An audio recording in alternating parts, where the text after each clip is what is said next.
السلام علیکم۔ امام زین العابدین فرماتے ہیں کہ جب نوح علیہ السلام کشتی بنا رہے تھے تو ایک مومنہ بڑھیا عورت روز اللہ کے نبی کے پاس اپنی گھڑی لے کر آتی اور کہتی، اے اللہ کے نبی کب کشتی روانہ ہوگی؟ نوح علیہ السلام فرماتے، ابھی دیر ہے۔ وہ عورت شام تک بیٹھی رہتی اور پھر اٹھ کر چلی جاتی۔ ایک دن نوح علیہ السلام نے فرمایا کہ اے عورت، جب جانا ہوا تو تمہیں بتا دیا جائے۔ بس چلی گئی اور انتظار کرنے لگی کہ کب نوح بلائیں گے۔ اس دوران اچانک عذاب آ گیا اور کشتی روانہ ہوگی، لیکن نوح علیہ السلام نے اس عورت کو نہ بلایا۔ ظاہری طور پر نوح علیہ السلام کو ان کو بلانا بھلا دیا گیا۔ جب طوفان تھما تو ایک دن نوح علیہ السلام کے دل میں محبت اٹھی کہ شہر کو دیکھوں جہاں سے چلا تھا۔ وہاں آئے اور قریب جا کر دیکھا تو ایک جھونپڑیا میں دیا جل رہا تھا۔ نوح علیہ السلام یہ دیکھ کر چونک گئے کہ روئے زمین پر کوئی ایسا گھر بھی ہے کہ اتنے عظیم طوفان کے بعد جس میں چراغ جل رہا ہے۔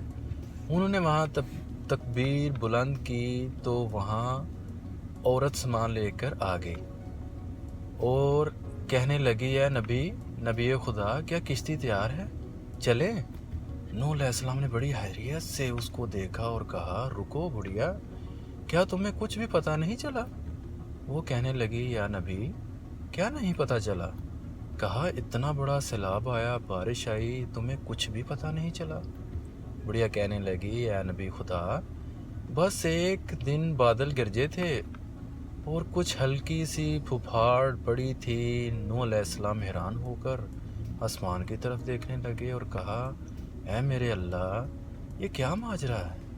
اللہ تعالیٰ نے نوح علیہ السلام پر وحی بھیجی کہ اے میرے پیارے نبی، اس عورت کے دل میں چونکہ تمہاری محبت تھی اور تم نے اسے پابند کر دیا تھا، چونکہ تمہارا اس سے وعدہ بھی تھا کہ نجات کی کشتی میں اسے لے جاؤ گے، تب جب کہ تم نے اپنا وعدہ پورا نہیں کیا، لیکن اے نبی، میں نے تو تمہارے وعدے کا ذمہ دار تھا، اس لیے میں نے اس بڑھیا تک عذاب پہنچنے ہی نہیں دیا۔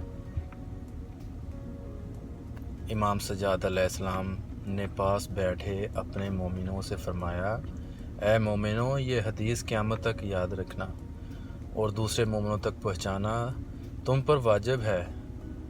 انہیں بتا دو کہ جس نے ہم سے محبت کی، قیامت کا عذاب ضرور آئے گا، لیکن جیسے اس بڑھیا کو پتہ نہیں چلا، ہمارے مومنوں کو بھی پتہ نہیں چلے گا کہ کب قیامت آئے گی اور کب چلی جائے گی۔